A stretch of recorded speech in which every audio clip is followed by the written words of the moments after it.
Hello, can you please introduce yourself? Hello, everyone. My name is Vukasin Terzic. I'm a Microsoft Azure MVP, and I am originally from Bosnia and Herzegovina, but I currently live here in California for the past 5 or 6 years. That's brilliant. Is this your first time at MVP Summit 2024? If not, can you please share your best moments so we Sure. can learn? So I became an MVP in 2020, and for the first couple of years, those summits were virtual only, and this is my second in-person MVP summit. I think there is a little difference between this one and the last year's one. I think the last year's summit, being like post-COVID, was not as good or as well organized as this one, but I still enjoyed it. And the best thing last year as well as this year is actually being here in person at Microsoft campus, where all of these geniuses and great people walk and work, and also meeting all the people that I knew from like online and their sessions, and I was reading people's blogs and watching their videos, and now it's the time to meet them and shake hands with them and see them in person. So that Yep. that was So the best part. MVP Summit is all about the sharing and communicating with Yeah. the community, bearing. So can you please share one of the memorable experience from your community involvement that brought you where you are currently as MVP? Sure. So as I mentioned originally, I spent a lot of years traveling around, many years traveling to different locations, and I was always spending a short amount of time in those locations, and I was able to experience like not just speaking at like a conference that I traveled to just for a conference for 2 days and then go back. I was able to actually spend longer periods of times with those different international communities. And for example, I spent like almost 6 months in Greece, where I was able to meet local MVPs, local people, and better understand how that community work. And then I moved somewhere else, and then I was again able to meet those people. And I think this is like unique experience, which taught me a lot and gave me a lot of feedback Okay. and a lot of. What are some of the challenges you face in order to when you become an MVP, and how did you overcome them? Those challenges.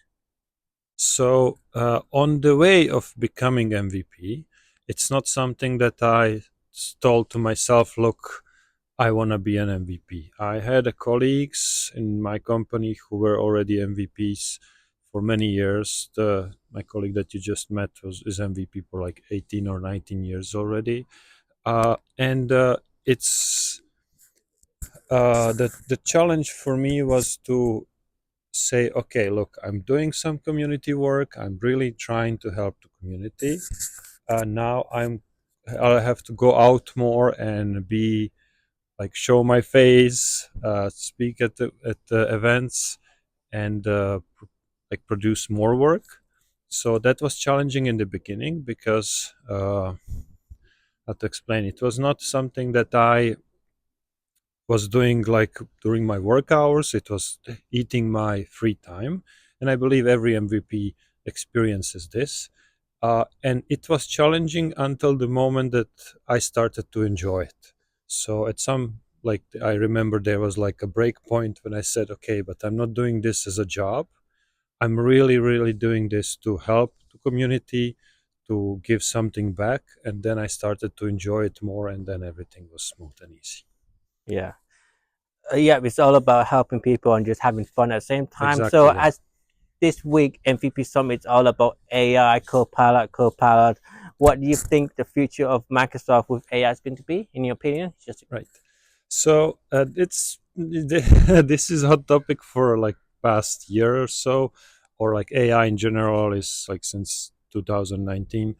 Hot topic for me. What I'm seeing this now, first time, is that we are getting a tool that we can rely on to help us with our work.